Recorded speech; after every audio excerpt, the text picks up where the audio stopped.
Are you familiar with FBI Special Agents Kyle Seraphin? I'm familiar with the name. Is that yes? I'm familiar with the name. I'm familiar with the name. I'm familiar with the name. Joining me now is a frequent guest of the show, former FBI Special Agent, whistleblower as well, Kyle Seraphin. Let's bring in Kyle Seraphin. He's the FBI whistleblower who helped expose government censorship of our First Amendment rights. Now, we only have this memo because a recently suspended FBI agent called Kyle Seraphin brought it to the public, and we're grateful that he did. Kyle, thank you so much for joining us tonight. He's the host of something that strangely is called The Kyle Seraphin Show. Follow him on Twitter. I'm Sebastian Gorka. I'll call you later. We'll talk guns. We'll talk optics. Perfect, man. God bless you, brother. Thank you for standing up for the truth, man. Thank you for coming on. Thanks. Well, so Kyle, thank you so much for joining us. Great chatting with you. Kyle Seraphin, thank you. Kyle Seraphin, I can't thank you enough for speaking out. I knew you guys were out there, and I knew it was just a matter of time, but you got a lot of guts putting your face and your name to this. You're doing a service on behalf of the American people, and from the bottom of my cracked and broken heart sometimes, thank you very much.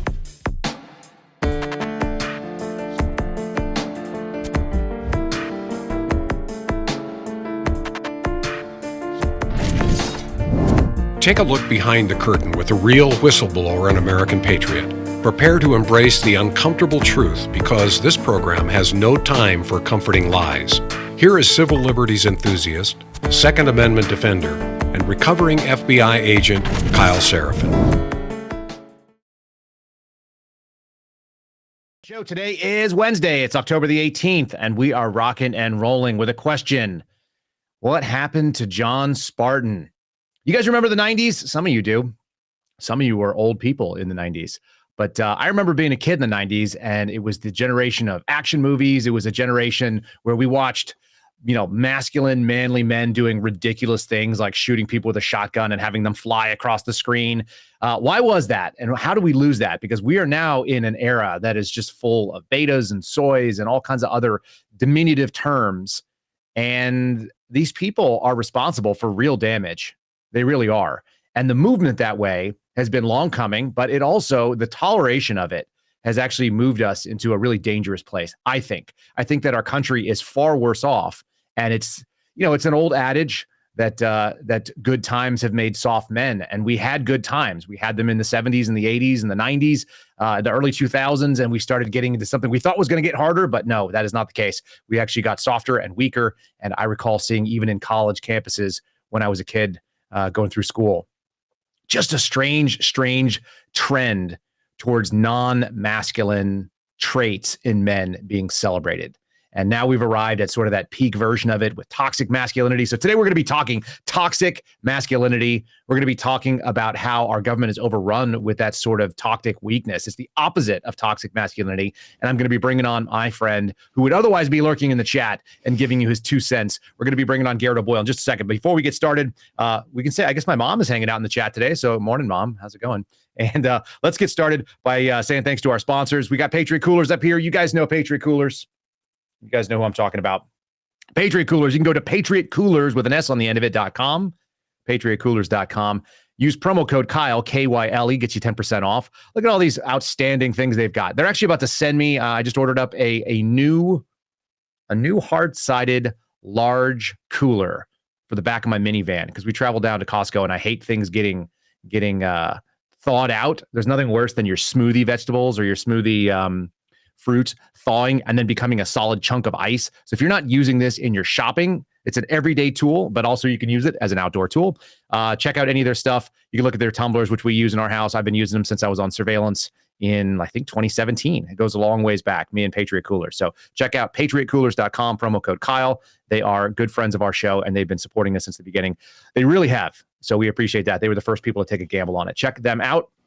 Okay, ladies and gentlemen, the man, the myth, somewhat legendary, the Suspendables Dothraki. Let's bring him on. Garrett O'Boyle. What's up, bud? How's it going? Good morning. Look at this. You're sporting some cool merch. Oh, yeah. New shirt. We got to have Ryan flip your camera and do a horizontal flip so people can read it because I think they're going to like that. I'm looking at you through the teleprompter and I can read it, but I know that means it's backwards in real life. You're sporting some of our merch, which we'll talk about in a little bit. Today, I want to talk a little bit about masculinity. Yeah, there it is. Look at it. Boom. Folks are going to be like, wait a minute. I can't order that. Is that going to be coming up on the on the store soon? I had this one up there. It's the one with the, as I've dubbed it, the Suspendleton, the, Hamilton redogs that I did with the M4 and the Oh, nods. yeah. I like that one. But it only sold like 2, so I pulled it. But maybe I'll put it back up there at some point.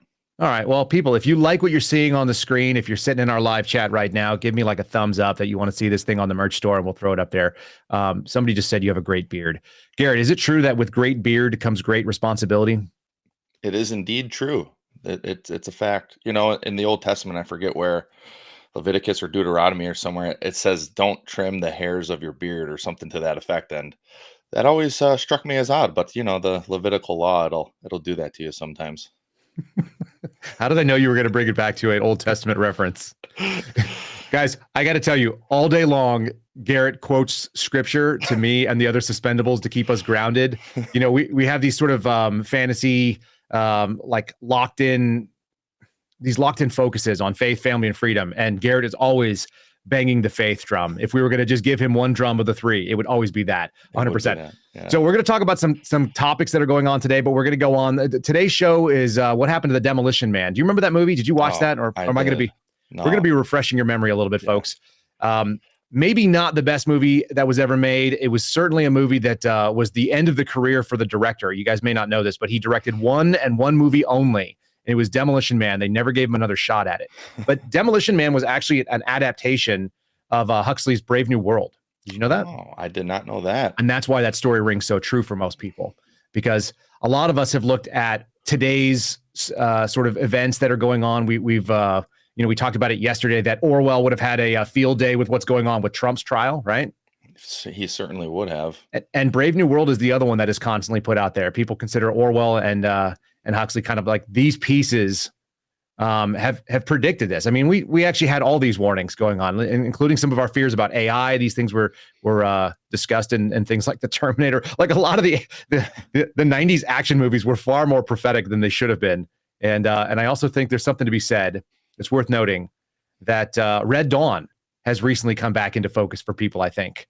Because if you think about Red Dawn, how many of us saw those guys, the paratroopers coming in from Hamas, and we're thinking, where are the Wolverines, right? Uh-huh. It was in the chat. Mitch's Glock is always in my head.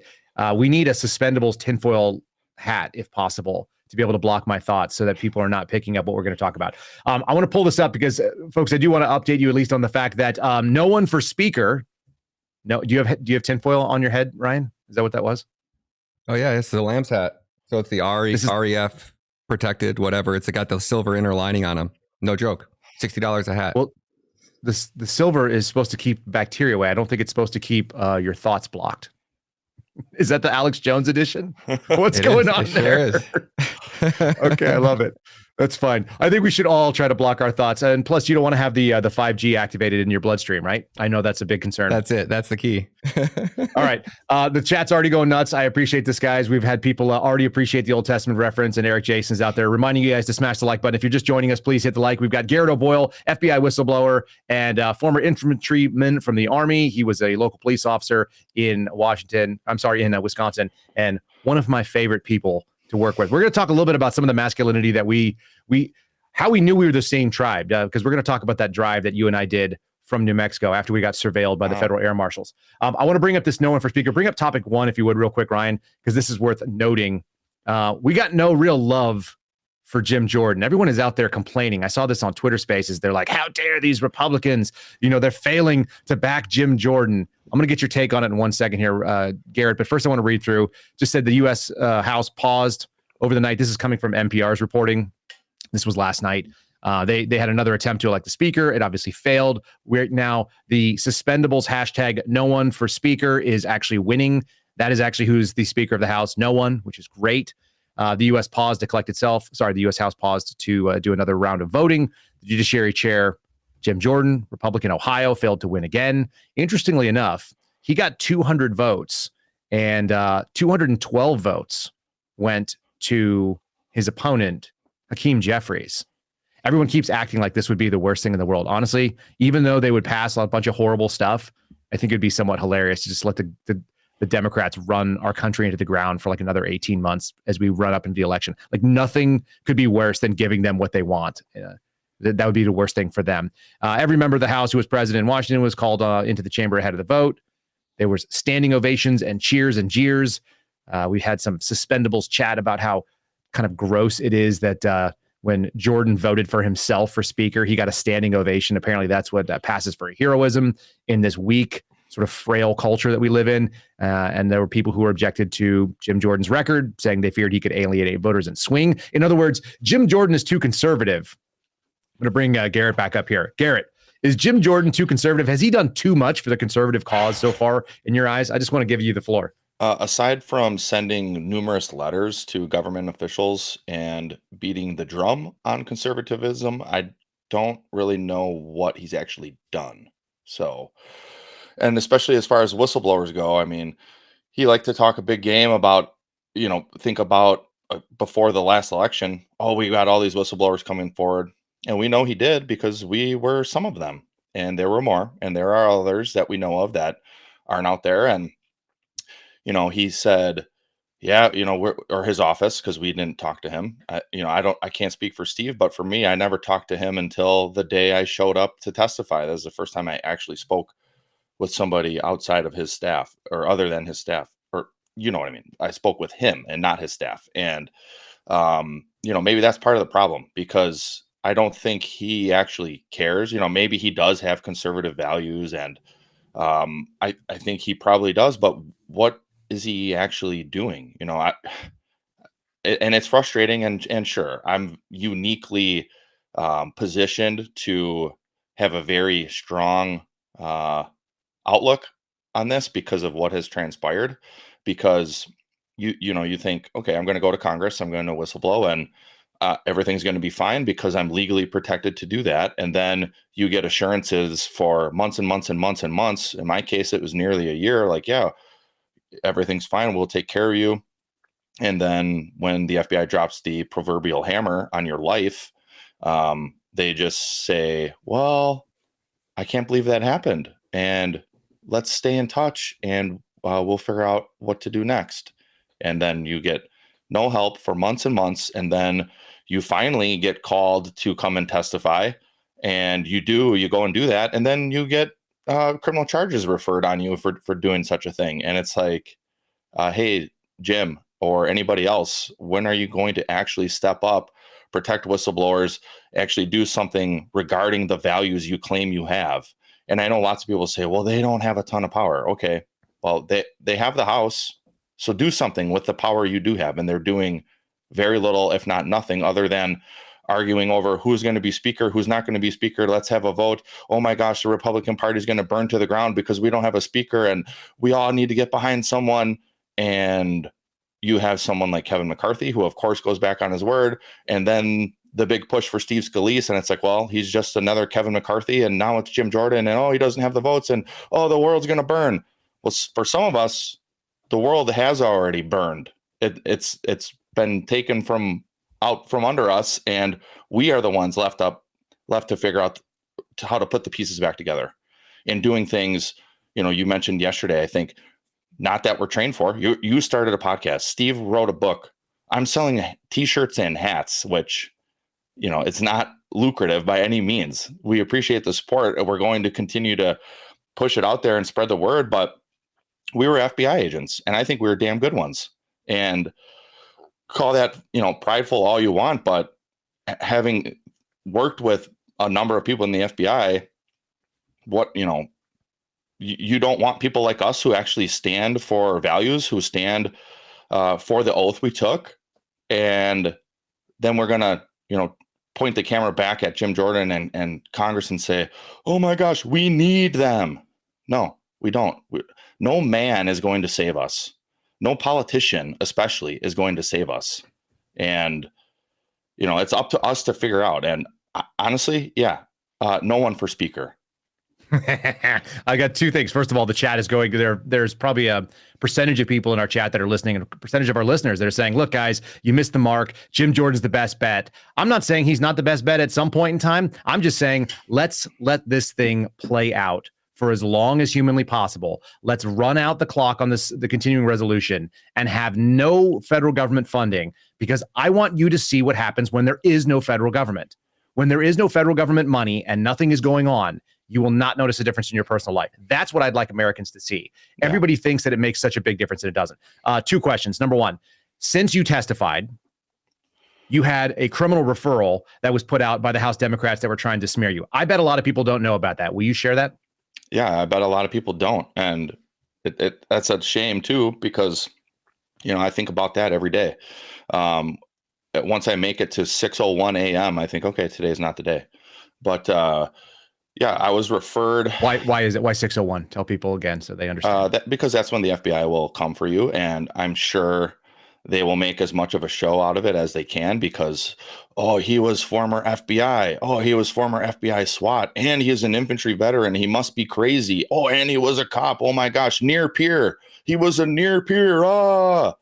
And and they'll probably send HRT. For all I know, and it's like, dudes, just if you want to go down that road, which I'm sure they do, just call me and I'll turn up at the Milwaukee field office and there will be no problem. Right. But the criminal referral came from what? Yeah. So that came from our dear friend, retired and now lucrative gig over at GE, Jen Moore. She had a deposition similar to the one I did in February. Hers was in June 2nd. And they based their criminal referral off of some of her answers in their deposition. And then she, strangely, in my opinion, she retired the very next day. And then fast forward about 5 or 6 days later, on June 8th, is when the referral was sent over to DOJ. And yeah, I don't know. It kind of got buried. There was at least one, I think it was ABC News who got it, or there were probably others out there. But I would say based off of her testimony, because they referred me for perjury and obstruction, I'm thinking she perjured herself based off of the things she was saying in there. And I kind of want to get into the details, but I don't know all the ones that were leaked. So I should have probably looked into that. Well, I've read a little bit of it, so I can tell people. Let me just throw this out. Jen Moore, in her testimony under oath, stated emphatically that the FBI security division positively adjudicated you as the source of leaks to media. And therefore, your claim that you had not spoken publicly until you actually testified in front of Congress was false. Yeah. and we know that's false. Yeah. Yeah. Because we've seen the affidavit from the person that actually did that media engagement. So for all you that are watching us from the FBI security division that may or may not be investigating Garrett O'Boyle for his perjury charges because Jen Moore, a useless drunk who used to work for the FBI and now is like the chief security at one of our big military contractors, that lady was wrong. And we know she was. Yeah, because we've seen from the person that actually did the thing that they claim Garrett did. But members of Congress, Democrat members of Congress, have referred to the DOJ, and we know that they only take Democrat talking points, right? They're going to go after parents at school board meetings, and they'll go after Garrett O'Boyle. Those people made a referral saying that Garrett lied under oath when he testified in front of the Weaponization Committee, which many of you guys saw. Some of you streamed live with us. Go ahead and respond to that. But that's what was said. Yeah, it's especially rich coming from her and her ilk at the FBI because she was sending emails with what do we call it? Classified adjacent material in it. And her security clearance is still intact, just like the 51 intelligence community officials who, signed on to the lying letter about the Hunter Biden laptop. It's such an arbitrary use of the system, which, as you know, I'm fond of. The definition of tyranny is an arbitrary or despotic abuse of authority. And if this isn't what's happening, then I don't know what is, because she gets to retire, go on to her lucrative gig at GE. I'm sure her security clearance is still intact and, gets to live out her life and her days. And, I know at the end of days, judgment will come for her as it will for all of us. And, honestly, hopefully she'll turn her life around and give her soul over to Christ. But I don't see that happening with these people. They're too filled with hubris, and eventually they're going to meet their maker and they're going to atone for all of this. So whether we get earthly justice or not, I won't hold my breath. But I guess furthermore with those charges and all of that, it's like, man, this is what happens in America, the land of the free. even government officials like we were can't use their First Amendment right to go and speak to Congress to say, hey, I think some of the stuff that the government is doing is wrong. And then when you do that, they're going to accuse, this is one, I don't think I've told you about this yet, but I was thinking about my initial interview from the day I got suspended. And I think what they were doing is trying to smoke me out, like smoke out some of the things that I was whistleblowing to Congress, because two of the things they claimed that I leaked to the media were two things that I whistleblew to Congress. And so right off the bat, early on, they knew at least two of the things I whistleblew, because at that point I was like, all right, the jig is up. And I told them, well, I've been whistleblowing to Congress. I didn't go to the media. Right. And I said, and those things that you claim I leaked to the media are things I took to Congress. So I don't know why you think that was me, but I was taking them directly to Congress. And now I want to add one more thing. The Democrats in the Weaponization Committee referred you for criminal prosecution to DOJ, which is news to many people that are listening to this right now, but it's been old news for you and I. And Right. we've labored under this, concern for quite a while. Tell me about the contact Jim Jordan made specifically, how he reached out to you and told you it was going to be okay and that he was going to censure his colleagues or he was going to get them to repeal that. Talked about how Jim Jordan fixed that for you. So I guess to the Jim Jordan fans out there, he sent a letter. Him and Daryl Issa and Mike Johnson all signed off on a letter right shortly after I got suspended. And they sent that and it did nothing for me, nothing of substance, and I hear all the time, well, they're doing their best. Are they? I don't know. I mean, I'm not convinced they are. You think that they would step up if the FBI came through your door? Would they do anything for you? No, why would they? What do they have to gain by doing that? Yeah. It's the same reason why they haven't stepped out and you don't see Jim Jordan sitting out on Freedom Corner outside of the Gulag in DC. Because they've pulled it and they've decided that J6 is a loser. By the way, the reason why I haven't gotten a call from Jim Jordan per people who were close to him, that talked to people that were close to people I knew, I got it third hand, was that I was too politically hot. So for those of you who like listening to our show and you think what I'm saying is too politically hot for Republicans, just consider that. It's too spicy for them to take a bite of. They only want mayonnaise on their taco. They don't like picante sauce. All right, pace or otherwise. Let me do a quick thank you here. I want to let's bring up somebody else that was attacked by the deep state. We've been kind of like playing a couple of different interesting promos. Ryan, you give me the full screen. Here it is. There it is. You guys can actually use my promo code. I'm not saying go out and buy anything from there, but if you happen to be interested in buying it anyway, and I keep finding out that so many of you guys are interested in going to mypillow.com, you can use promo code Kyle, or you can do mypillow.com/Kyle, and you'll see all the discounts they have in like a long form. It looks like one of those newspaper advertisements. It's actually a really easy site. So you're seeing what it looks like from our end. You get all the kind of click throughs if you like the pillows, if you're interested in the towels, if you're interested in the slippers, like Ryan or my buddies. I keep talking to people on the phone. They'll be like, oh, I'm wearing our producer Phil actually wears the slippers all the time too. So you guys love these products. I don't have a ton of them, but they're really, really nice to us. And I found that Mike Lindell is actually incredibly funny. He says funny things like, I'm just a regular recovering crackhead, so what do I know? Things like that on conference calls.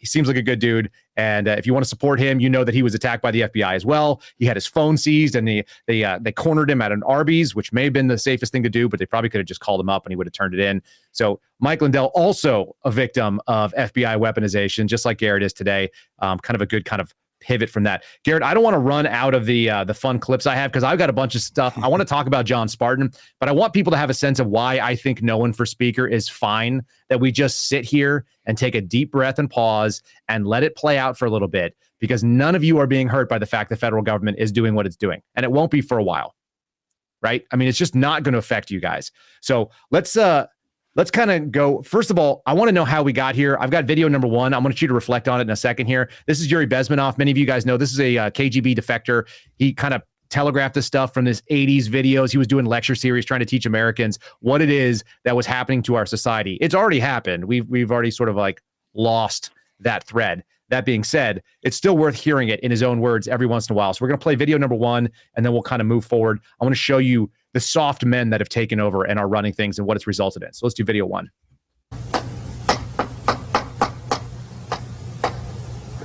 It takes from, say, 15 to 20 years to demoralize a society. Why 15 or 20 years? This is the time sufficient to educate one generation of students or children. One generation. One lifetime span of a person, a human being, which is dedicated to study, to shaping up the outlook, ideology, personality. No more, no less. Usually it takes from 15 to 20 years. What it includes? It includes influencing, or by various methods, infiltration, propaganda methods, direct contacts, doesn't really matter. I will describe them later. Of various areas where public opinion is formulated or shaped. Religion, educational system, social life, administration, law enforcement system, military, of course, and labor and employer relations, economy. Okay? 5 areas. I will not write them down because we will not have enough space. So there they are. Those are the 5 areas. We know that the economy is captured right now, that labor unions are fighting against probably the interest of many of the people that work in their labor unions. They're pushing diversity, equity, and inclusion instead of meritocracy and capabilities. We know that the education system has been captured, where you have these blue-haired loonies that are trying to teach your kids that their genitals are not useful and they should cut them off, which is bizarre and strange, but they are trying to convert these people, right? We've seen law enforcement, particularly in the form of federal law enforcement, has been captured, which is really scary and sad for those of us that worked in it, thought we were signing up. The military has gone woke in many ways. It is less capable as a fighting force. So all of that is relevant. And the media pushing out their values. And all that stuff is funny because he says 15 to 20 years. He's talking about a time frame. I think, Garrett, you're what, 36, 37? 37. You're 37. You're probably at the end of the tail end of that generation that grew up seeing the same sort of films and movies, and we'll call it propaganda towards toxic masculinity. Did you ever watch Conan the Barbarian? Of course, yeah. Hold on. Do you got that? Let's see. Topic 5, Ryan. Throw that up there. This is what we grew up seeing as a man, a dude with a sword, with no shirt, with rippling biceps and a chiseled physique and long hair. Garrett's got the long hair. We're a little bit more dad bod than that, but that's okay. Like, would you swing a sword like a barbarian and take out people trying to touch your kids? Yes. 100%, right? Yeah. 2 hands or 1 hand, doesn't matter. And I mean, this is what we exist for, and it's so strange that we have lost that thread. Like, that what is a man if they cannot lay down their life? Well, okay, again, of course I have to. Please. The Bible says, love your wife as Christ loved the church. That's an extension for not just your wife, but your family, your kids. So if someone breaks into your house, or not even that, we don't even need to go that far. We can look at a lot of these school board meetings of late where people are reading, like our friend Steve Friend recently read at a school board meeting from one of these books. We have to fight tooth and nail to defend our families, our children, our spouses. And there aren't many men left who are willing to do that. Like the whole soy boy thing is a joke and a hashtag and a meme, but it's for real. Like, men have been demasculated to not be able to even think that it is appropriate or right to defend themselves and others and their families. There couldn't be anything more biblically sound than to be willing to not only lay down your life if it gets that far, or to take somebody else's life if it gets that far, to defend the life of another, especially your family. And I haven't done it in a long time, but I used to do an Arnold Conan the Barbarian, but they at one point in the movie they say, Conan, what is good in life? And he says, what is best in life?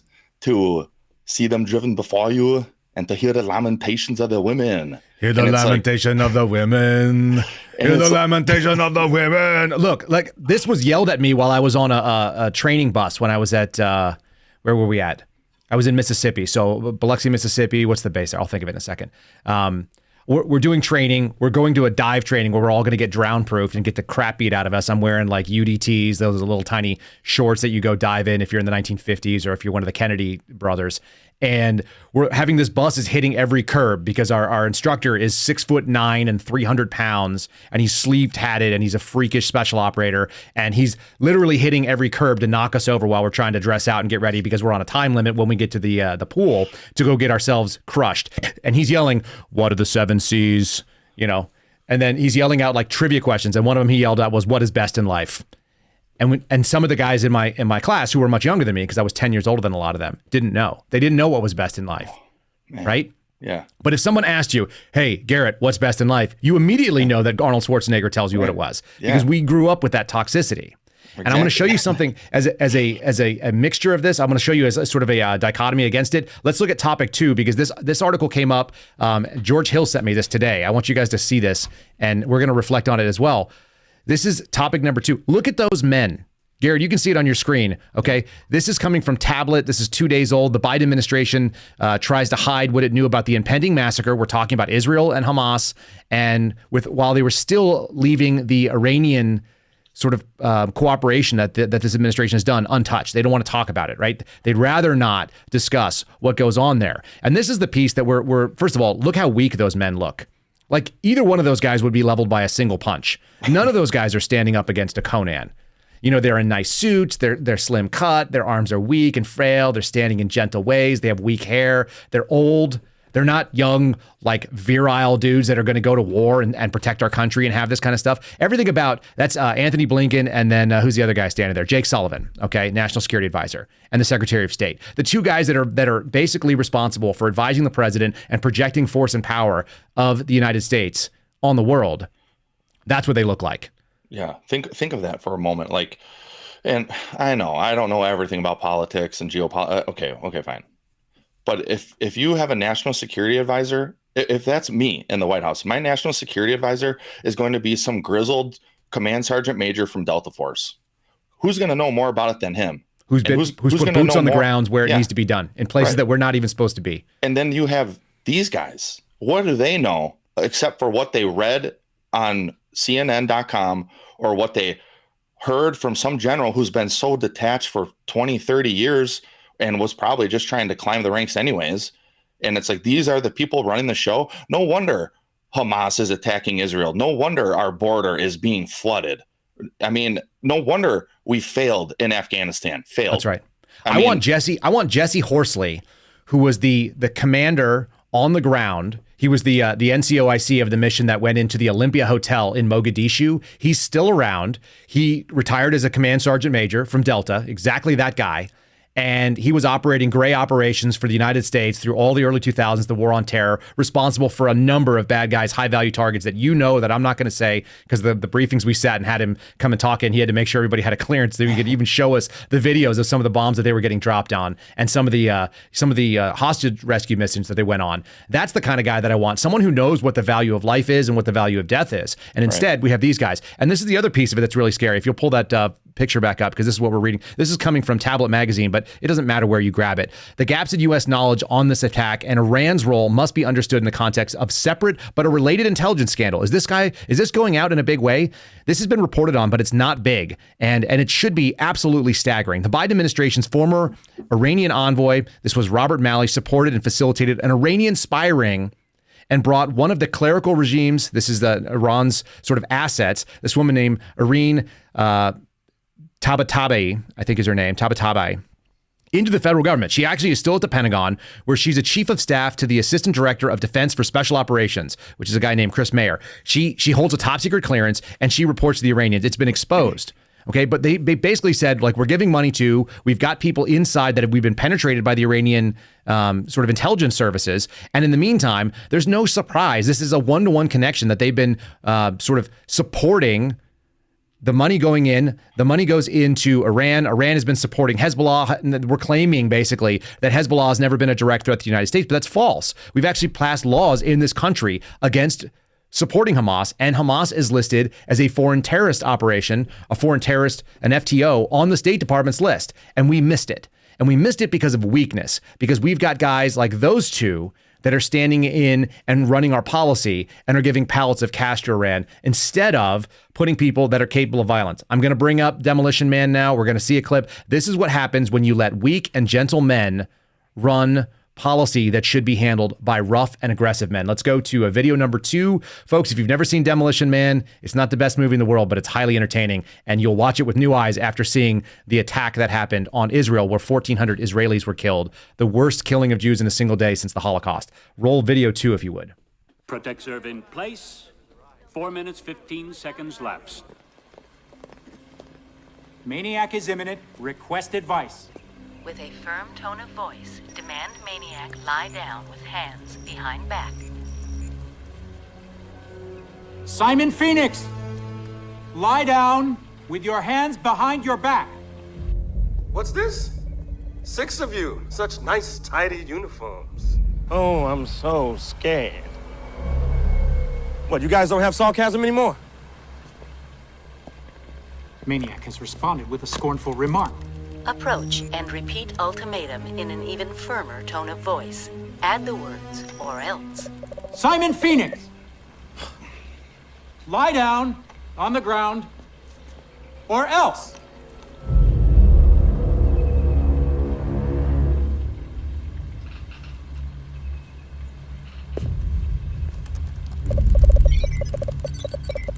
Anti-graffiti activation program activated.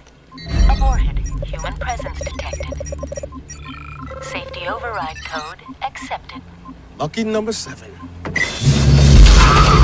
Oh! Okay.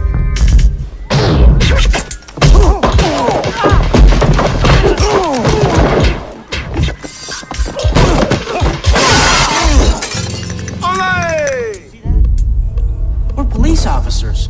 We're not trained to handle this kind of violence. That's the best line in the clip, by the way. Hey, wait for me!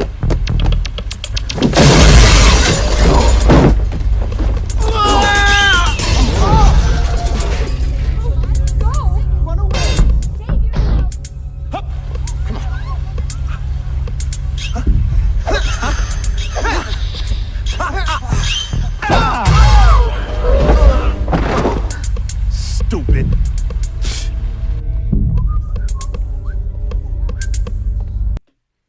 There it is. Crush your enemies, see them driven before you, and you hear the lamentation of their women. That's a little special from Ryan right there. Listen, that is the difference. That's the dichotomy. The guy who is quiet and weak and says, "Oh, I'm so scared. Like, what do I do?" We're police officers. We're not trained for this kind of violence. Garrett, were you trained for that kind of violence in the military and police officer? I certainly was. Yeah. What about in the FBI? You think the FBI is ready to handle that kind of violence? I would say by and large, no. Some, I mean, I was on SWAT, and there are guys, like you with your backgrounds, and even that. Not everybody on FBI SWAT is, like Conan, but there's more Conan types than not. Yeah, and certainly at the police department, there were some who you would look at and be like, man, I really don't want to get in a use of force with that officer because then they're gonna be more of a liability. There was a lot more of that at the FBI than at the local PD, at least in my experience. But that clip, it's cheesy and funny, but it's so poignant because we're not quite there where they're talking into their intercom for instructions on even what to say. But boy, are we close. Maniac is imminent. And you notice FBI Panty Raid, our buddy in the chat, was just mentioning that it was a female voice from the computer, and that was also so relevant, right? And it is. It's 100% the case. It's a female voice telling these, like, what otherwise look like aggressive males. Like, those are good-sized dudes. They were guys from the 90s who were actors. So, actors in the 90s were not weak, frail, and beta. They were, like, actually pretty jacked. That guy is in his 30s, late 30s or early 40s when he's filming that. And yet, it's such a great visual. It's like they're wearing the biker jacket, like they're tough, like what we'd expect to be, sort of like a presence of authority. And they're taking instructions from a female computer voice on how to deal with a skinnier, but martial artist, Wesley Snipes. Yeah. Well, it's role playing. I mean, that's what we say about the FBI. It's law enforcement cosplay. And I mean, that clip, it's like, it's like Idiocracy. It's reminiscent of that for me, except in more of a law enforcement context, because it's like, not only are you seeing the writing on the wall at this point, like we're pretty much there. Like that, Idiocracy was like what, early 2000s maybe, and this was 1990s. Yep. And it's only 2023. Like, it's not been that long. So the year of that particular movie is supposed to be set in 2032. Just so you know, we're 10 years shy of where that is. In 10 years, imagine how far we've come and how far we could go. This is the clip that I always find really funny. This is what they make fun of. We're going to do the Dennis Leary piece. I'm going to show you guys a bunch of this movie, sort of the most important arguments being made. Video number 6, Ryan, if you'll cue that one up. This is what they say is the most popular oldies station at that time. And like I said, if you haven't seen this in a long time, it's it rolls back into your head and you go like, oh my God, yes. Like, look how well they predicted this. This was obviously a tale that we did not heed because it was a warning out there for us and we still went that way. Anyway, let's roll it. Let's do video number 6. This is the car scene with Leona Huxley, which is Sandra Bullock, who's really sweet and cute. And you got the Spartan, John Spartan. He's just been reanimated and he's driving around with these police officers who are not prepared for violence. So this is the video number 6. You seem very much alone, John Spartan, but things aren't all that different. Perhaps you'd like to hear an oldies station. Oldies? Oh, what a relief! Oh, this is the most popular station in town. Wall-to-wall mini-tunes. You call them commercials. Here's that classic you've all been waiting for. The #1 request of the day. Armor hot dogs. Kids eat Armor hot dogs. Oh, wow. This is my fave. Kids who climb on rocks. Top kids, sissy kids. Even kids with chicken pox love hot dogs. Armor hot dogs. The dogs kids love to buy. If you're not watching our Rumble channel, what you missed is Sandra Bullock and what's that guy's name? I know he was on Law and Order. I can't remember his name. But the two police officers dressed up in the front seat and they're like nodding their heads and smiling happily. And you see Sylvester Stallone, the classic like 80s and 90s action figure, and he's got his hand in his face like, I cannot believe that I'm alive and human beings have sunk to this depth. That's where we're not far away. Like, that's supposed to be 9 years in the future, as predicted. We're probably closer to that than we were the flying cars from Back to the Future, right? Yeah, I think so. I mean, I think of how often I'm doing this and just reading a headline or a tweet or seeing people like Anthony Blinken or whoever, and it's like, man, we got to turn if we're going to turn it around. Like, we have, the building is on fire. It's down to the studs. So we got to put the fire out and then we got to rebuild. Like, we're there.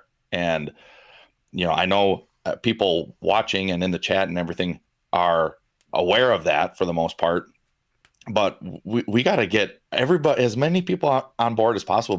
And, we got Anthony Blinken eating an Impossible Burger. And it's like, no, get back to your red meat, maybe ditch the bun. But let's get strong, let's get fit. And, I'm sure people are like, well, that's real rich coming from you. Yeah, it's been a rough year. I know. But, both of us. You know what? I'm going to tell you this. First of all, Benjamin Bratt is the guy who was sitting in the front seat there. For those of you, I appreciate the folks in the chat that are keeping us accountable. I went out to the pool yesterday. I swam at the YMCA. I know you do the same thing. And it was a real simple sort of test of my ability set. When I was training in the Air Force, one of the things that we did was called underwaters. That's where you take a deep breath, you swim, and you just do like understroke all the way underwater. I did it with uniforms on as well and boots, but you swim all the way to the end, the other side of the pool. You touch the bottom down by where the bottom touches the wall, the 45 degree or the 90 degree angle there, and then you press off on a 45 degree and you swim back. Okay, so it's a 50 meter swim, 25 plus, I don't know, another 6 or 8 are underwater, so maybe 30, 34, 35 yards underwater. And we would do those on an interval. So you repeat them at a specific time limit. And when I was really killing it, I could do it on a minute, and I could do 10 of them. And I can't do that right now. I think that the requirement was like a minute 15, but we would get as fast as a minute. I did 8 of them yesterday on 1:30, which is no record. And I'm not super proud of it, but I started at 2 minutes 2 times ago. I can get back to where I was. You can get back to where you were. Both of us have had a pretty rough year, but that's because I aspire to do that. And what my contrast was, and it's not like making fun of these people, it's that there were people in the pool with me that were younger than me, that were weaker and frailer and more doughy looking, and they weren't trying hard. They were flopping around doing the double arm floaty thing. They looked like they were 90-year-olds. And these are guys in their early 30s. And there was no embarrassment there. Although after I started swimming, they all left, which I thought was kind of funny too. But we don't have that shame sense even where it's like, you don't even know what you don't know. You don't even know that you're supposed to be hard when you're in your 20s and your 30s. We should be looking to those guys as the ones that would go and fight a war on our behalf. Those are the men that you served with. Those are the guys that I signed up with that were in their 20s that wanted to go and like eat fire and live on snakes. And instead we've got like Anthony Blinken. Actually show the picture from number 4, topic 4, Ryan. This is Bibi Netanyahu and Joe Biden. Like, these are the dudes that are deciding the fate of what's going to happen in Israel. You know, Bibi Netanyahu seems like he's like a pretty aggressive dude. He seems like I know he's done some hard things in his life, but he's old. He's crossed the finish line. He's supposed to be a senior statesman. Maybe he should be in an advisory role, not making like battle time decisions for a country that is being, dealing with an existential threat on all sides. They used to always know that Israel had to fight it out if they ever had to. They should be able to fight like 5 enemies at once. Yeah. They were Wesley Snipes for sure. Against the 5 cops, because those 5 cops are now savages, and they're the Oscar Mayer hot dog eaters. Right. Yeah. And like I like this idea that. Or it just came to me when you were talking about BB being old. Some of these guys who are old but still with it, they could be fantastic advisors because of the experience they have.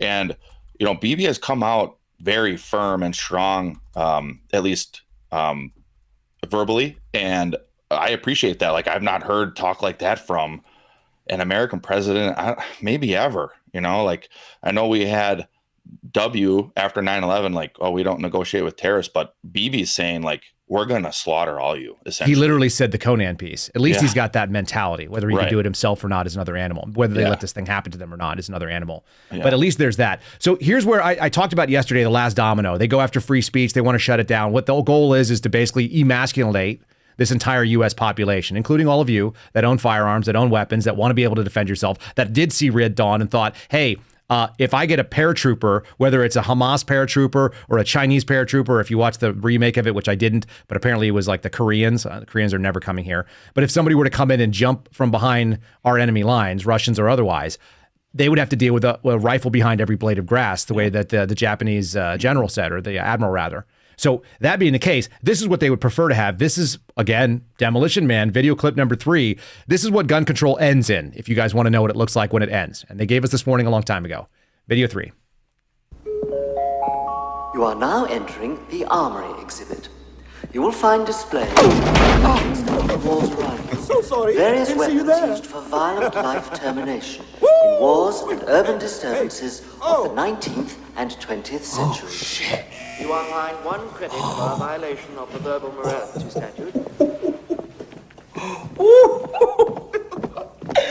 Yes. Now, this is what I'm talking about. How do you get in here? Hey, you gotta wait that 15-day waiting period? Or can I just, take one now? Motherfucker! Just about broke his hand against the glass.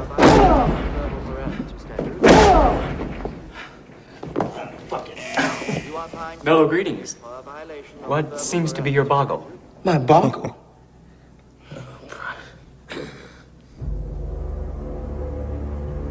How much do you weigh? Well, I happen to weigh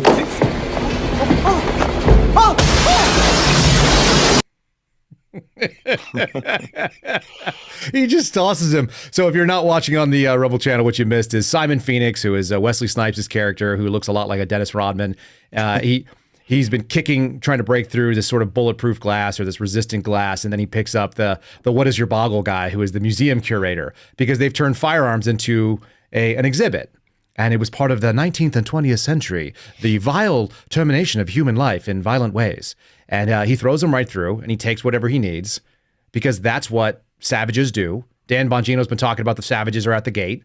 We let a bunch of savages with lawnmowers, we being the Western world, let a bunch of savages with lawnmowers strapped to their backs come flying in and attack people who are at a peace rally. There's not a sense of irony lost on me in the fact that the people that were at a peace rally were guys that were just a little bit younger than you. They probably had the same haircut without the aggressiveness of the beard. They didn't have the meat behind it, right? There's these kind of like soy looking, probably vegan type dudes. And they're out there gentle in the desert, like drugged out, not prepared, living in the Middle East, which is essentially always a dangerous proposition. And they don't even know it. In the meantime, they weren't armed.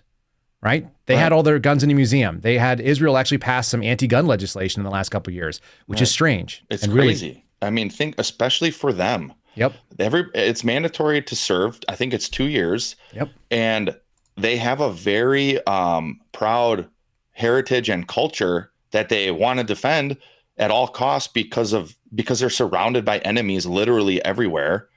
And then they're going to get on board with the rest of the world or the rest of the West and say, yeah, we don't think our citizens should have guns, even though the vast majority of them who aren't criminals are military trained. And we could literally have a standing army in a moment if we needed to, if we allowed them to have guns, but let's not do that. So they bought the lie like everybody else. What's villainized now? Owning a gun, eating red meat, your gas stove. Yep. Those are the things that make you an extremist now.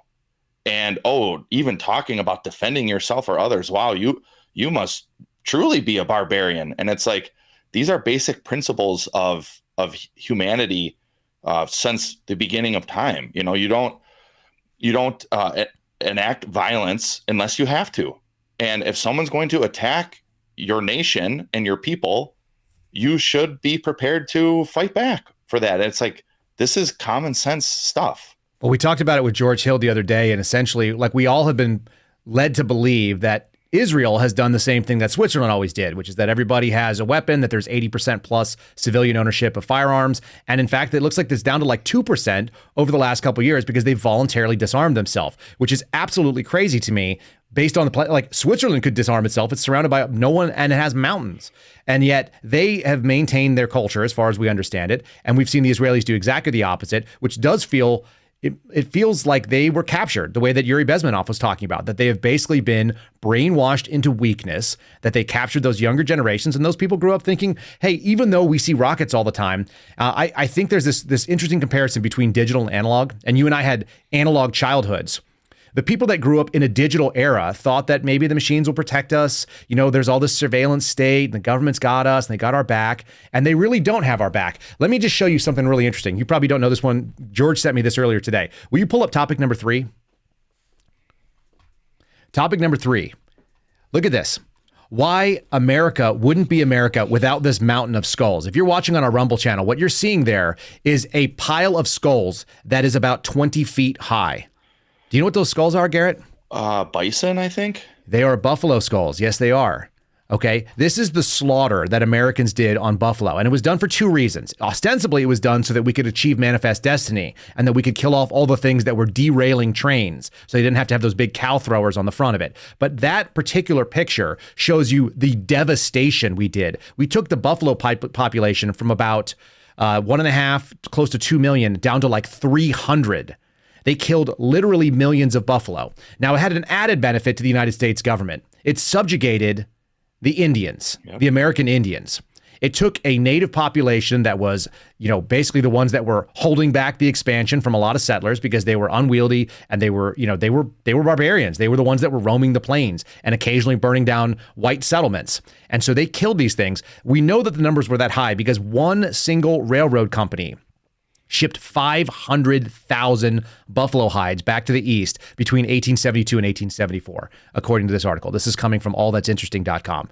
If you guys want to go read it, you can go just search out like the Buffalo Massacre of 1873. This is what went down. Okay. And the really wild thing is this. Why did they do it? They, like I said, they sold the American people on one story, the story being, we want to go and clear the way for the railroad. But the story that they got from General Philip Sheridan, who fought in the Indian Wars, but was also, sort of in that era, the Civil War era, he told the Texas legislature that the buffalo hunters were going to destroy the Indians' commissary. He was going to destroy the Indians' commissary because when they got rid of the source of food that allowed the ravagers and then the free-range barbarians that were out there, they would eliminate their ability to do war on the white settlements, which allowed basically manifest destiny to take place. And we spread as a country from sea to shining sea.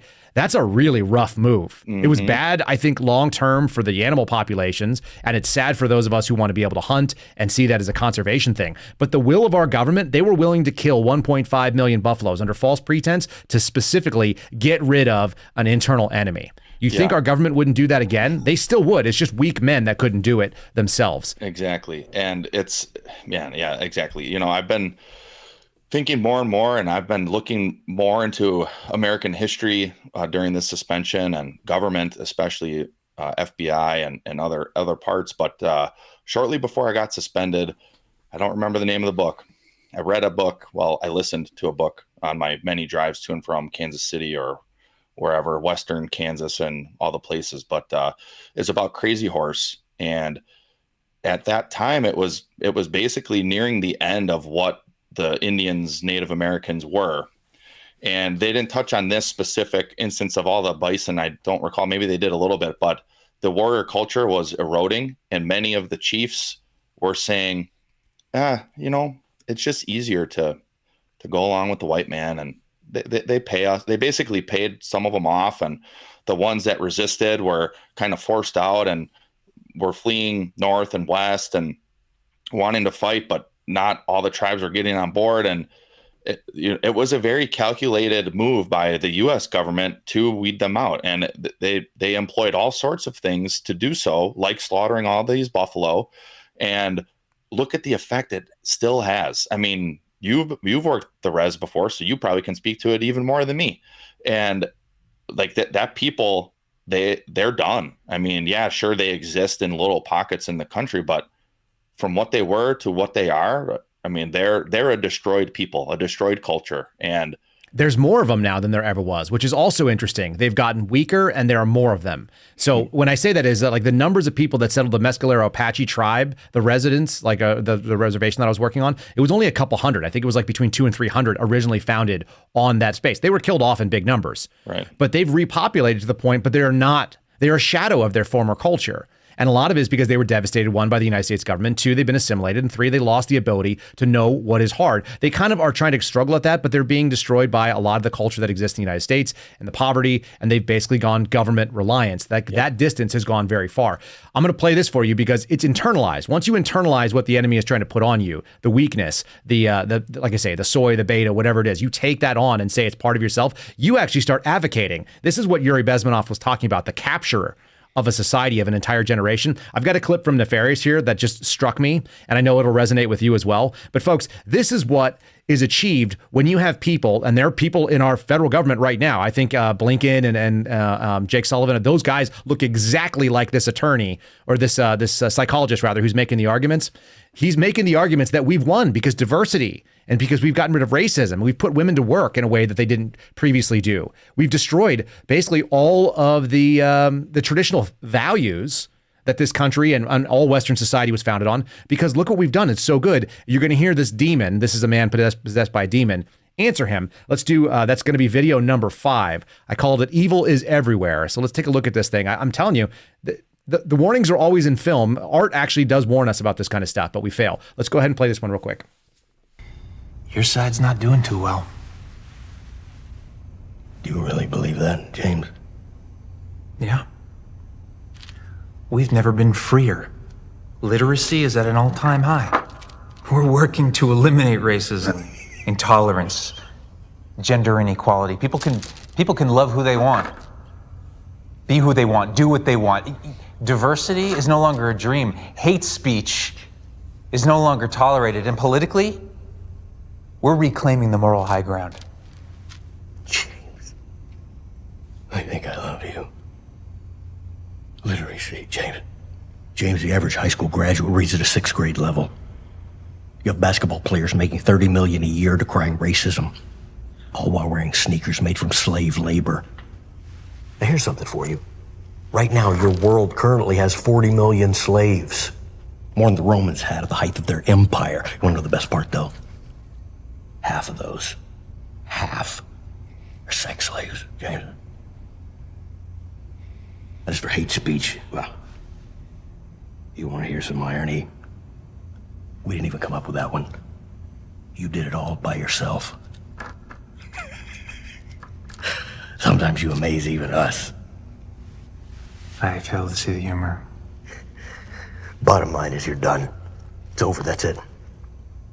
And we did it all right to your face, James. And now there's evil everywhere. And no one even cares. Yeah, I don't agree. Proving that we achieved our goal. Slowly, with your movies, your TV, and your media. We desensitized you, redirected your worldview to the point that you can't even recognize evil when it's right in front of your face. More to the point, James, you can't even feel it when you're doing it. And as for winners and losers, whoa. That gets decided at the time of death. The exact numbers are a closely guarded secret, but there are more of you ending up in my master's house than with the enemy. A lot more, Jimmy. That's good right there. So this is a movie called Nefarious. If you guys haven't seen it, it's definitely worth your time. It's going to definitely shift your perspective on what's been going on in some ways, but moreover, it's probably going to confirm what you think is happening. I'm gonna wrap this whole show up in a minute here with you, Garrett, and we're gonna play the famous speech that Dennis Leary sort of steals the show from the movie Demolition Man. But I wanted to give you kind of an example of what that clip leads to when the values that you have are softness, gentleness, diversity, the Green New Deal, protect the planet, but don't worry about what the human cost is. I want to show you this story. This was on CBS's lead page today. This was over in the US section. Will you pull up topic number 6? Because this is going to blow your mind. So this article is entitled "Remains of at least 189 people removed from funeral home that offered quote-unquote green burials without embalming fluid." Now, historically, we've always had a couple of ways of getting rid of people. We put them in the ground, and that's the term 6 feet under, or we've burned them. We've put them on a funeral pile, and we've sent them, and we've basically relegated their bodies to ashes, which is a very familiar concept to us. There's a way of saying goodbye in both of those, putting people in the ground where they're going to inspire new life. The body decays, and it becomes part of the cycle, or you burn them, and you see we imagine that their spirit is basically lifted up to heaven. There's different cultures have done it different ways. What we've never really done is taken bodies and put them into an outbuilding in a trailer and let them sit in the sun in Colorado by 200s and just let them sit there until they stink to the point where it's now a biohazard. But that's what this story says. The remains of 189 people were removed from a Colorado funeral home. And they're charging the owners of the funeral home with improperly storing the bodies and desecration of a corpse, because they created this thing that was called the Return to Nature Funeral Home in a very small town called Penrose, about 100 miles south of Denver. The idea is that they were going to have a green burial system, and the green burial was basically them just stacking up a bunch of bodies on top of each other. They had to get the FBI to come in to try to figure out what in the world was going on there. Was this a mass casualty event? They basically sent them out trying to figure out how in the world did all this happen, and they victimized the people that were grieving, that were theoretically trying to do, quote unquote, the right thing by going with a green burial system. And when you do that, what you've done is you've eliminated all of the lessons of history, and you've decided to just put your loved one in a place to rot on top of a bunch of other people's loved ones. And they just sat in the sun until it became so disgusting that people had to come in hazmat suits. That, to me, is the peak of a society that has lost track of what the burial process was about. This was a scam, and it's only perpetrated. I mean, they took your money to do something, some sort of burial thing, and all they did literally was take a body and shove it into a trailer. They are perpetrating the scam because people are so willing to do things that are so illogical and against their own best interest that they're giving up all the traditional knowledge that we've basically fought through for 5,000-6,000 years of human history. Right. This is okay. So that Nefarious clip and the tie-in with this story, I know the first one is just a movie, but that's how Satan works. He doesn't come at you with a pitchfork and red, scaly skin and fire. He comes at you, deceiving you, tricking you. One of my favorite Bible verses, 2 Corinthians 4:4, it says he has blinded the eyes of the unbelievers. If that's not where we are, I mean, I'll tell you just to start at page 1 in your Bible and read through it, because there, even again in the Old Testament, there is rules and dictates and laws for how they buried their people. Like, this stuff it's biblical. And right now the deception is globalism, government, science, all these living for your truth. Sorry, that's wrong. There's one truth. Men are men, women are women. There's no in between. It's in Genesis 1, I think verse 27. It says that's how we were made. Like, whether you like it or not, there are things I don't like. There are things when I read in the Bible or reflect on my life or pray, I think, man, I'm sin. I committed sin here or there, or I read something and I work on it and I think about it. And it's like, even if I don't like it, this is the truth. And we all have to come to the truth instead of like, look at this story, 189 people, and they're selling a lie. Hey, we know you're grieving and your loved one is dead, but pay us. I guarantee you they were making money off of this. Of course. Absolutely. And, bring them here, and we're in their last moment, they're dead. We're going to do it green. It's going to be good for the earth. That's and right. It's like we're worshiping the wrong things. All these false gods. George Hill calls them climate pagans. And that's what they're doing. It's climate paganism. They've taken on a false god. I found out that our YouTube stream was actually shut down for copyright infringement. My stream that has 7 viewers to 15 viewers tops on YouTube is enough for the censors to go out and find us on YouTube. It's really funny to me how well we are targeted by that. I'm only on there because it tells me what they're worried about and what they're concerned about. I may just drop YouTube altogether. So if you've joined us from somewhere else, give us a like on Rumble. You can always see us there. We're uncensored. We can actually show the things that we want to do, and we can talk about things.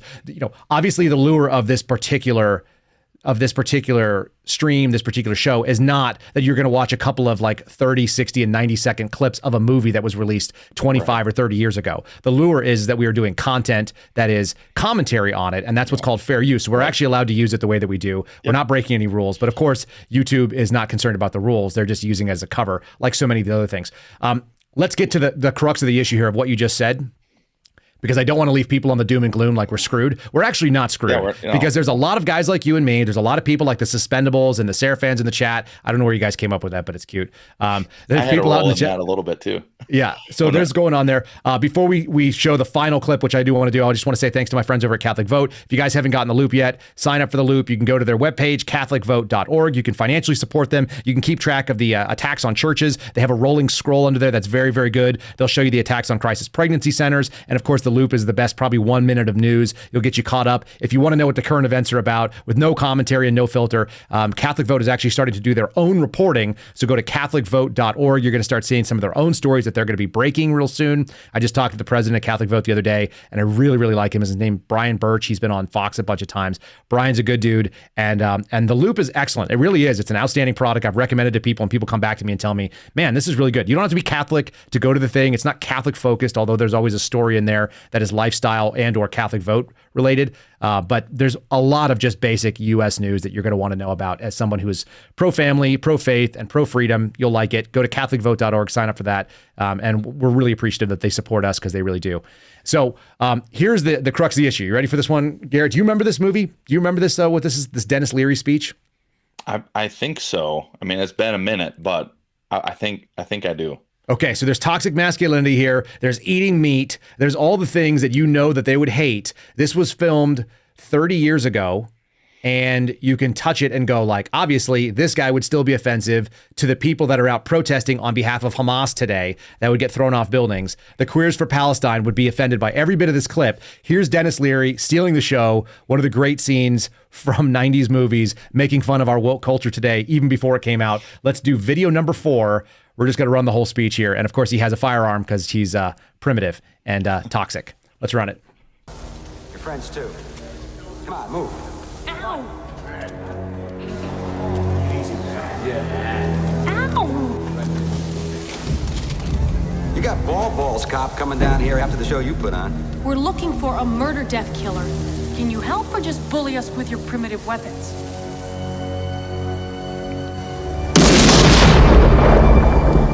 Well, maybe they're not so primitive. So you think you're taking me in, huh? Guess what? Not happening.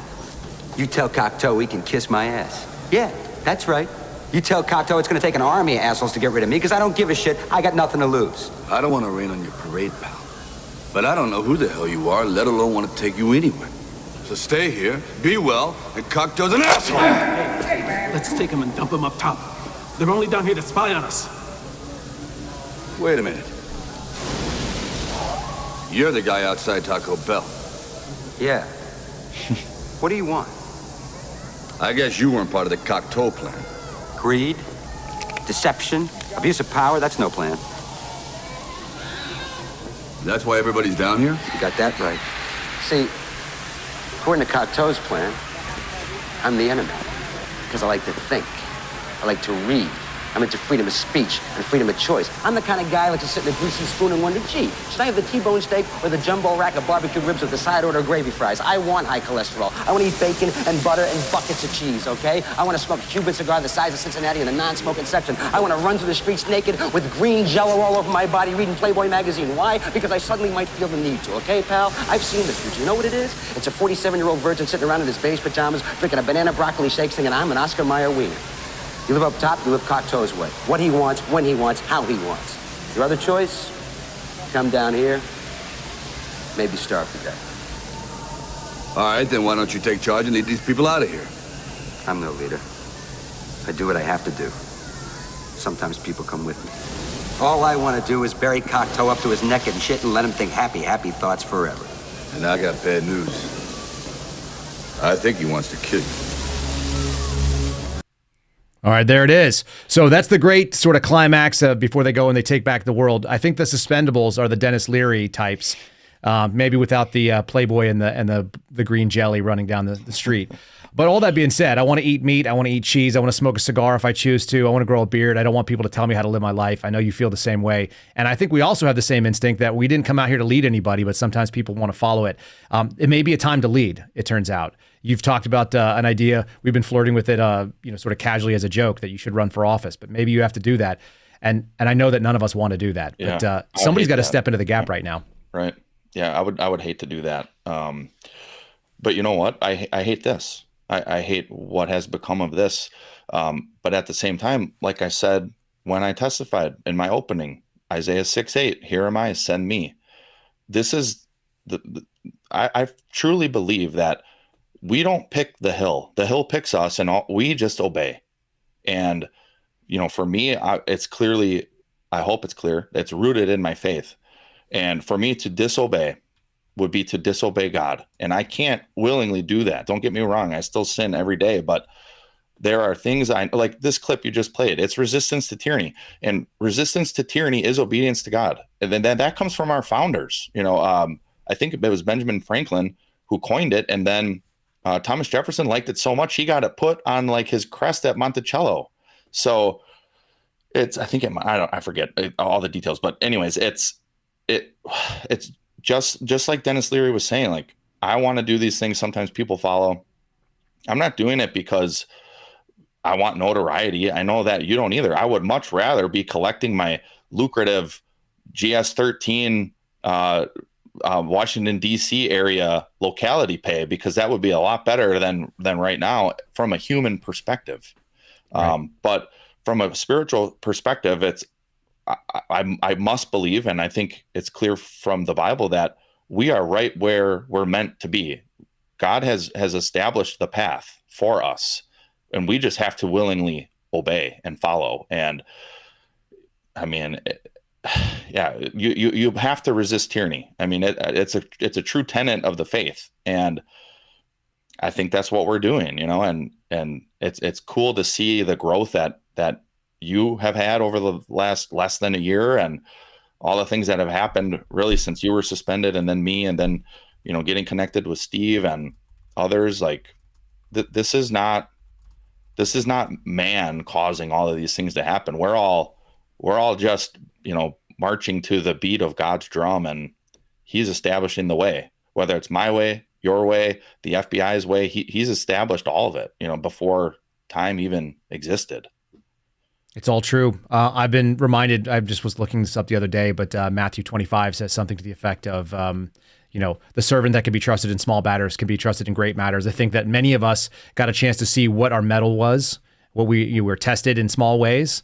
And in a lot of ways, you could look at it and say, what happened to you and me working for the FBI is actually a small thing compared to what may be asked of us in the future. We know where we're going to stand. I think we know where a lot of people in the federal government will stand. They will stack 2 million skulls high to be a warning and to destroy the sort of internal dissent that was happening. It's been done before, and it wasn't done by people who were brave. It was done by people who were shooting muskets and rifles out of a moving train. There was no threat to them. They were shooting buffaloes that were just standing around, and they will treat you the same way. I think that's worth knowing. So the only way you do it is that resistance to tyranny, by stepping into the gap, by knowing what your test is on a small matter so you can be faithful and good in the larger matters. And some of us are going to have to start looking into political service. I'd rather not. I think there's other people that are better suited for it. I'm better in this role, and I will support them and help them move along. But we have to look at political service not as an aspiration, but as a burden that we take on. And I just listened to Brandon Herrera and Victor Avila, who were talking. They're going to primary Tony Gonzalez in the 23rd of Texas.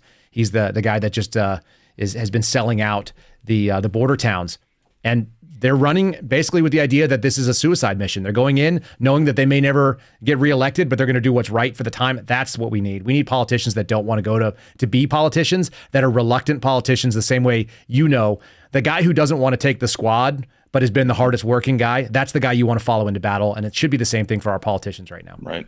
100% agree. It's time for some hard men to do some hard things.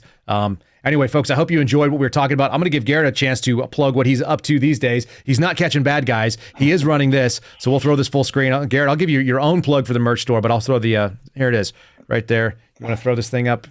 We got the merch store on my side here. There it is. Go ahead. Yeah, the-suspendables.com. Get your merch. I mean, it's funny.